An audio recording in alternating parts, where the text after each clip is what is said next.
a obra inacabada de missões. Missões, uma obra inacabada. Nós trouxemos no último domingo uma palavra com base no capítulo 13 de Atos dos Apóstolos. E logo no início do capítulo 13, a palavra do Senhor diz que na igreja de Antioquia havia profetas e mestres, Barnabé, Simeão, chamado Níger, Lúcio de Cirene, Manaém, que fora criado com Herodes, o tetrarca, e Saulo. A igreja de Antioquia era um celeiro de ganhadores de almas, era um celeiro de missionários. Ainda no início, mas a igreja entendeu a missão que recebera do Senhor Jesus. E o apóstolo Paulo se tornou um ícone como missionário, plantador de igrejas. E nós vimos bastante a este respeito no capítulo 13, e o capítulo 14 é uma continuação desta que foi a primeira viagem missionária de Paulo. A primeira viagem missionária. Meus irmãos, o que está narrado nesse texto tem que servir de motivação para nós hoje. A palavra do Senhor inicia dizendo assim: em Icônio, Paulo e Barnabé, como de costume, foram à sinagoga dos judeus, capítulo 14 de Atos. Foram à sinagoga dos judeus. Ali, falaram de tal modo que veio a crer grande multidão de judeus e gentios. Você pode imaginar o cenário daquela época? Primeiro século. Jesus totalmente desacreditado, porque apesar dos seus milagres, dos seus ensinamentos, o que o tornou desacreditado foi exatamente o fato dele morrer naquela cruz como malfeitor, completamente abandonado por todos, até os que o seguiam de perto. Então você pare um pouco e imagina comigo. Eles viam Jesus como o enviado de Deus, o Messias. E agora, na mente judaica, o Messias seria aquele que ia restaurar a nação de Israel e tirá-la do jugo dos romanos. Prova disso é que os discípulos de Jesus, em Mateus no capítulo 24, logo no início, eles olham para o templo, eles mostram a Jesus: Senhor, olha que suntuosidade, olha que coisa maravilhosa. E Jesus diz: não ficará aqui pedra sobre pedra que não seja derrubada. Jesus estava profetizando sobre o que aconteceria e aconteceu nos anos 70, quando o templo foi derrubado. Mas os textos correlatos deste, Lucas, por exemplo, o Senhor Jesus dá uma palavra para eles, de que ele iria para o Pai e ele voltaria. E aí os discípulos perguntam assim: é neste tempo que restaurarás o trono de Israel? É neste tempo que restaurarás o trono de Israel, o trono de Davi? Porque eles tinham na mente deles que o Messias viria para restaurar a nação, que naquele contexto estava escravizada debaixo do jugo dos romanos, do Império Romano. E Jesus não dá muita importância a essa indagação que eles fizeram.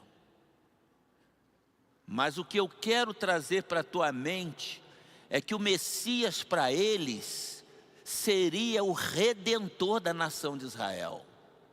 E quando Jesus morre na cruz, e esta é até hoje uma das razões pela qual os judeus não creem em Jesus, eles vão dizer para você, ele não é o Messias porque ele morreu. Ele morreu. Agora, pare e pense comigo. Aquele homem que para muitos especialistas em Bíblia dizem que morreu abandonado nu naquela cruz, escarnecido. Os discípulos agora têm que provar que aquele homem era o Filho de Deus. E mais do que isto, que ele era o Deus encarnado e que veio para salvar a humanidade. E eles conseguiram. Eles conseguiram. A prova disso é que o texto diz, no capítulo 14 que lemos, que eles pregavam com tanto fervor, com tanta ousadia, que muitos judeus e gentios eram os pagãos, nós somos gentios, não somos judeus, creram, muitos creram, falaram de tal modo, que veio a crer grande multidão de judeus e gentios. Mas os judeus que se tinham recusado a crer pelas razões que acabei de expor, incitaram os gentios, irritando-lhes os ânimos contra os irmãos. Paulo e Barnabé passaram bastante tempo ali, falando corajosamente do Senhor. Onde está o nosso encorajamento hoje? Sendo que não precisamos mais provar que aquele homem é o Filho de Deus, é o Deus encarnado. Porque nos dias de hoje todos têm essa compreensão. Mas o que nos falta? Coragem, ousadia. Porque a igreja existe para isto. A igreja foi instituída para isto. A igreja foi chamada para isto. E eu digo para vocês, se a igreja não fizer isto, Deus não se agrada da igreja. Se a igreja não cumprir o seu propósito, amados, ela está falhando na sua missão. A obra de missões começou, mas ela não acabou. Ela não parou no livro de Atos dos Apóstolos. É por esta razão que você vê a minha garra por abrir igrejas, por fazer a obra missionária. Eu disse para minha esposa hoje, talvez, no dia 11, é a inauguração do nosso templo lá na Cidade Alta, eu falei, mas entre o dia 8 e 11, talvez eu tenha que ir nos Estados Unidos e voltar. Em 2 dias. Amados, não há esforço que a gente não possa fazer. No domingo passado eu estava aqui à noite e disse, no sábado o dia inteiro nós estávamos em Governador Valadares, que fica a 8 horas de distância de carro. Capacitando pessoas para ganhar almas para Cristo. Porque eu não quero levar sobre os meus ombros essa responsabilidade de que como pastor eu não capacitei pessoas. E tenho me colocado à disposição, nesses mais de 20 anos que aqui estou, para treinar pessoas, capacitar pessoas, mas lamentavelmente a maioria não quer nem ser capacitado para não ter a responsabilidade de ser cobrado no que diz respeito à realização da missão. E digo para vocês, quanto mais velho fico, mais ardoroso, mais desejoso de fazer, porque não quero chegar diante de Deus com a sensação de que eu podia ter feito mais e não fiz. Todos nós podíamos fazer muito mais. No entanto, a maioria da cristandade nos dias de hoje não está preocupado com a missão que Jesus entregou. Paulo, aqueles demais estavam fazendo o que Jesus determinou logo após a sua ressurreição. É-me dado todo o poder nos céus e na terra, portanto, ide por todo o mundo, preguem o evangelho, batizem as pessoas em nome do Pai, do Filho e do Espírito Santo, ensina-os a guardar todas as coisas que eu vos tenho ensinado até a consumação dos séculos, até que Ele venha. É missão da igreja. Foi para isso que Ele diz em Mateus 16, 18, eu edificarei a minha igreja, as portas do inferno não prevalecerão contra ela. A igreja nasceu no coração de Jesus. Ele morreu por amor à igreja. O apóstolo Paulo, escrevendo aos Colossenses, no capítulo 1, verso 24, ele diz assim, eu me gastei e me deixarei gastar por amor à igreja, ainda que amando cada vez mais seja menos amado, eu me gastei e me deixarei gastar. O desafio continua. A nossa missão não ficou presa lá atrás. E se nós entendermos isso e cumprirmos a missão, amados, a mão de Deus vai nos acompanhar e nós vamos ver os milagres de Deus acontecendo ainda nos dias de hoje. Milagres verdadeiros. Agora vejam bem, continuando o texto, Paulo e Barnabé passaram bastante tempo ali falando corajosamente do Senhor, que confirmava a mensagem de sua graça, realizando o quê? Sinais e maravilhas pelas mãos dos apóstolos. Por que é que não temos mais sinais e maravilhas? Talvez você diga, mas em algumas igrejas tem. Tem não, amados. Tem não. A mão do Senhor era com eles. A maioria das megas igrejas nos dias de hoje são igrejas que cooptam membros de outras igrejas. O índice de almas ganhas para Jesus é ínfimo. É ínfimo. A missão é levar o evangelho até os confins da terra e foi dada por Jesus. À medida que eles iam pregando, a mão do Senhor estava com eles. Sinais, maravilhas eram feitas por mão dos apóstolos. A palavra apóstolo, sabe o que significa? É enviado, missionário, que qualquer um de nós pode ser. Aquele que vai levando a preciosa semente, a semente do evangelho, aqueles que vão plantando a semente no coração daqueles que não conhecem o Senhor. Agora, a palavra do Senhor no verso 4 diz assim, o povo da cidade ficou dividido. Alguns estavam a favor dos judeus, outros a favor de Paulo, dos apóstolos. Formou-se uma conspiração de gentios e judeus contra os seus líderes para maltratá-los e apedrejá-los. Quando eles souberam disso, fugiram para a cidade de Icaônicas, de Listra e Derbe, ameaçados de apedrejamento, ameaçados de morte. Nós hoje não temos ameaças. Nós temos liberdade de pregar, mas o diabo nos calou. É fácil pregar o evangelho aqui dentro, cantar aqui dentro, louvar aqui dentro. Mas e quando você sai daqui de dentro? O diabo nos cala.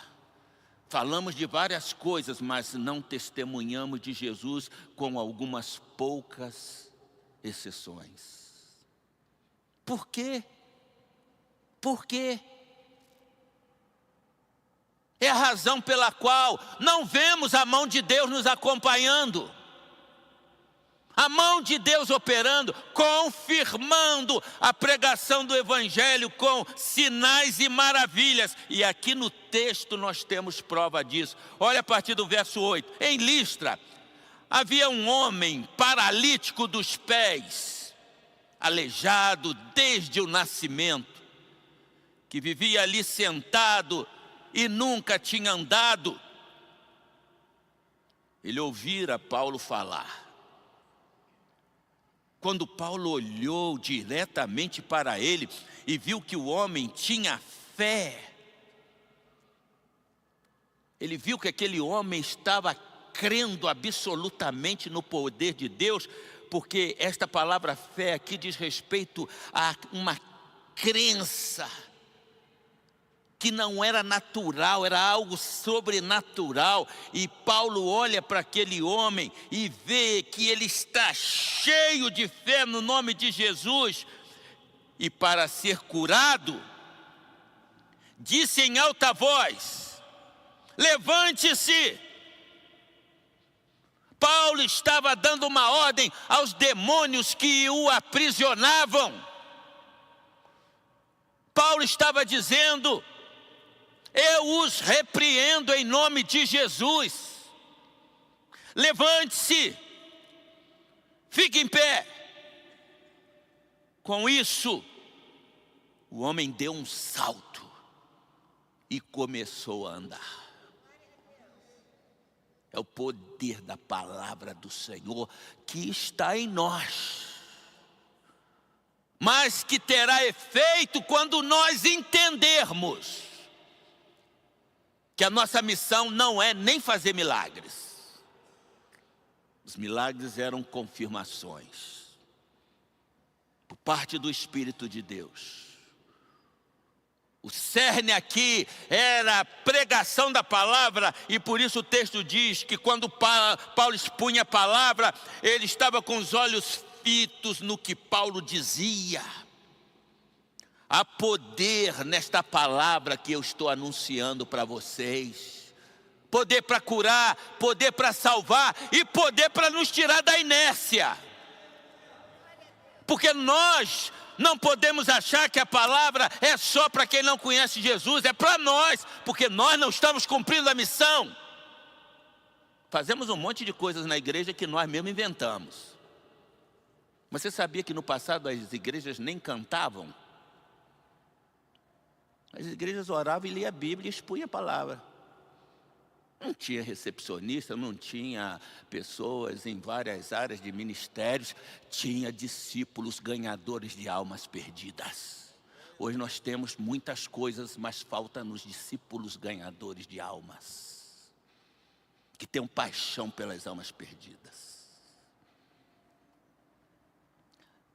Quando isto acontecer, nós vamos ver a manifestação da mão poderosa de Deus agindo em nosso favor, confirmando a pregação da palavra. É interessante que naquele contexto havia muitos seguidores de deuses falsos, como no contexto aqui, eles cultuavam Júpiter, Mercúrio, como divindades. E quando eles viram aquele milagre, eles disseram: os deuses vieram até nós, os deuses que nós cultuamos, e queriam prestar culto a Paulo. E quando Paulo vê aquela situação, ele se indigna: não, não, não. Quantos talvez ficariam felizes de ser reverenciados pelas multidões? Mas Paulo diz: não, este homem está de pé não é por causa do nosso poder, mas por causa do poder daquele que nós vos anunciamos, o poder do nome de Jesus. Pode glorificar o nome do Senhor, amado.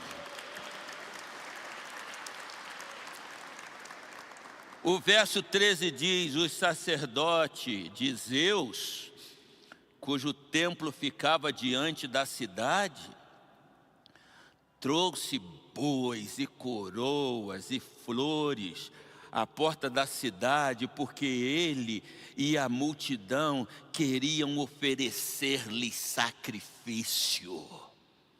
Queria oferecer culto a Paulo e aqueles que com ele estavam. Ouvindo isso, os apóstolos Barnabé e Paulo rasgaram as roupas e correram para o meio da multidão gritando: homens, por que vocês estão fazendo isto?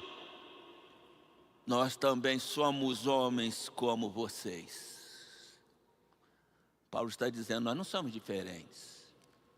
Nós somos como vocês, mas em nós existe um poder sobrenatural. Lembra-se de Pedro, na porta do templo? Com certeza ele estava acostumado a passar por aquele paralítico várias vezes. Mas naquele dia, um dia todo especial, Pedro desce do templo, vê o paralítico e ele entendeu que aquele poder de Jesus estava na vida dele. E ele volta-se para o paralítico e diz: eu não tenho prata, eu não tenho ouro, mas o que eu tenho eu te dou. Em nome de Jesus, levanta-te e anda. E o paralítico andou. Você só pode dar o que você tem. Eu não tenho prata, eu não tenho ouro, mas o que eu tenho, isto eu te dou. Ele tinha na sua vida um poder sobrenatural que está à nossa disposição. É o poder do nome de Jesus Cristo. O que precisamos, meus amados, é cumprir o que Jesus diz para os seus discípulos logo após a sua ressurreição. Vocês sabem dessas coisas. Vocês testemunharam. Vocês andaram comigo. Vocês viram os sinais, as maravilhas que eu operei. Vocês ouviram de mim. Vocês são testemunhas dessas coisas. Mas vocês não podem ir do jeito que vocês estão. Eles já tinham recebido a incumbência de pregar o evangelho em todo o mundo. Mas Jesus diz, vocês não podem ir do jeito que vocês estão. Vocês precisam ser revestidos do poder do alto. É esse revestimento que nós necessitamos. Sem o qual o diabo te neutraliza fácil. Vocês precisam ser revestidos de poder. Para finalizarmos, o texto continua e diz que a palavra do Senhor crescia e prevalecia. A palavra do Senhor crescia e prevalecia. Você pode imaginar, eles varreram a Europa, eles foram para a Itália. Eles não tinham os meios de transporte que nós temos hoje. Eles não tinham as facilidades que nós temos de comunicação. Eles não tinham a Bíblia como nós temos hoje. Mas eles conseguiram. E com toda facilidade nos dias de hoje, por que nós não conseguimos? Falta alguma coisa. Falta alguma coisa. Falta o desejo ardente de buscar até ser revestido de autoridade e poder. Você não vai temer. Você não vai se conformar em passar um ano inteiro sem levar uma alma aos pés de Jesus. Aqueles homens, diz o texto sagrado, foram perseguidos, açoitados, apedrejados, e no final foram mortos. Mas o texto da palavra do Senhor vai dizer assim, lá no versículo de número 22. Vou ler o 21 e 22. Eles pregaram as boas novas naquela cidade, fizeram muitos discípulos. Fizeram muitos discípulos, eles não fizeram religiosos, nem membros de igreja. Eles fizeram discípulos. Eu vou pregar domingo que vem à noite, se Deus permitir que eu chegue a tempo de uma viagem que farei na sexta-feira. Como é feito um discípulo? Eu vou pregar sobre isso. Eles fizeram, discípulo não nasce pronto, discípulo tem que ser feito. Mas discípulo tem que se deixar ser feito. Se você continuar enrijecido, eu sou assim, eu penso assim, para mim é desse jeito, você vai continuar desse jeito. Nada muda enquanto nada muda. Nada muda enquanto nada muda. Isso se aplica à vida de cada um de nós. Vou voltar a ler o texto. Eles pregaram as boas novas naquela cidade e fizeram muitos discípulos. Então voltaram para Listra. Eles estão voltando de uma viagem missionária de meses. Voltaram para Listra, Icônio e Antioquia, de onde eles saíram, fortalecendo os discípulos. Fortalecendo os discípulos e encorajando-os a permanecer na fé. Eles não foram só ganhando almas, eles voltam encorajando aqueles discípulos que foram feitos. E veja o que eles iam dizendo. Eles não diziam o que as igrejas estão dizendo nos dias de hoje. Venha que você vai ficar rico, vai ficar próspero, vai ser curado, que você não vai ter mais problemas. É a mensagem da maioria das igrejas nos dias de hoje. Mas eles voltaram fortalecendo os discípulos, dizendo: é necessário que passemos por muitas tribulações para entrarmos no reino de Deus. É necessário que com muitas tribulações, angústias, sofrimento, entremos no reino de Deus. O reino de Deus, meus amados, de Jesus, ele tem que ser tomado pela força. Por isso Jesus disse nos seus ensinamentos, e eu vou concluir dizendo estas palavras para você. Jesus diz: porfiai por entrar pela porta estreita, porque largo e espaçoso é o caminho que conduz à perdição. Muitos são os que entram por ele.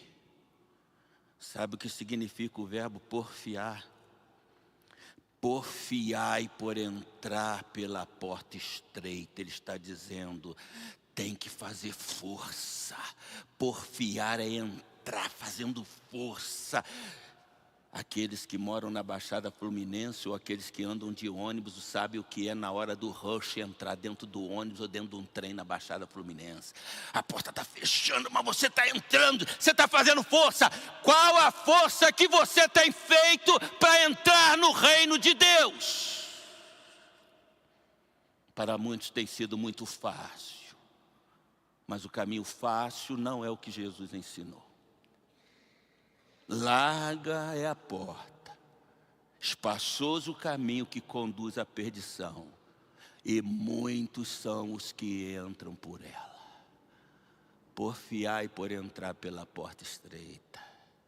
O caminho para o céu é apertado, é de dores, é de sofrimento.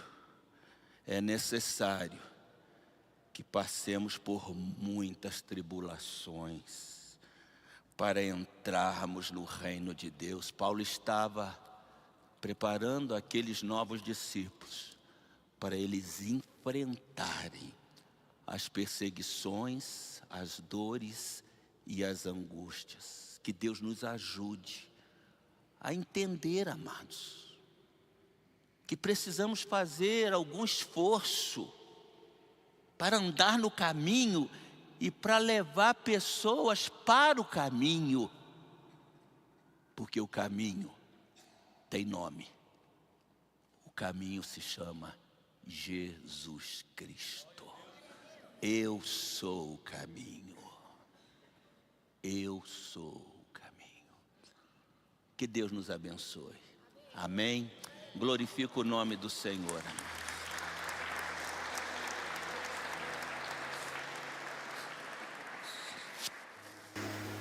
Inclina a sua cabeça em oração. Faz um exame de consciência.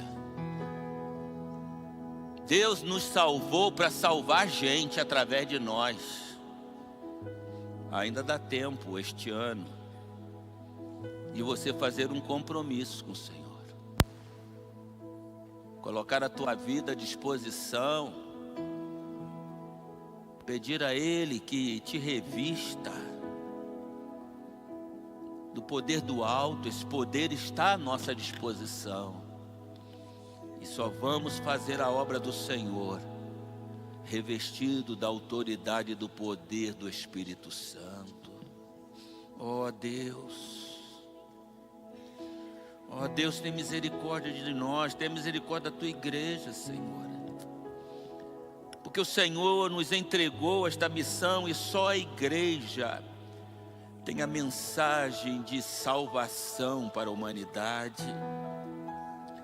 Aviva a tua igreja, Senhor, desperta a tua igreja, mexa conosco, para que a gente possa cumprir esta missão, porque ela não acabou, Senhor. Ela está por terminar e cabe-nos dar continuidade à missão de estabelecer o teu reino e expandir o teu reino nos quatro cantos da terra. Há muita gente indo para a perdição por não conhecer o Evangelho de Jesus. E nós repreendemos todo o poder do mal que tem travado a tua igreja de pregar o teu Evangelho.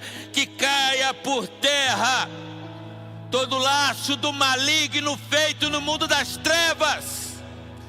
E que nesta hora o Senhor possa libertar-nos das entranhas, das garras do maligno, para que com liberdade proclamemos que Jesus Cristo é o Senhor, que Ele está vivo e que Ele em breve voltará. Mexa conosco, fala conosco, em nome de Jesus.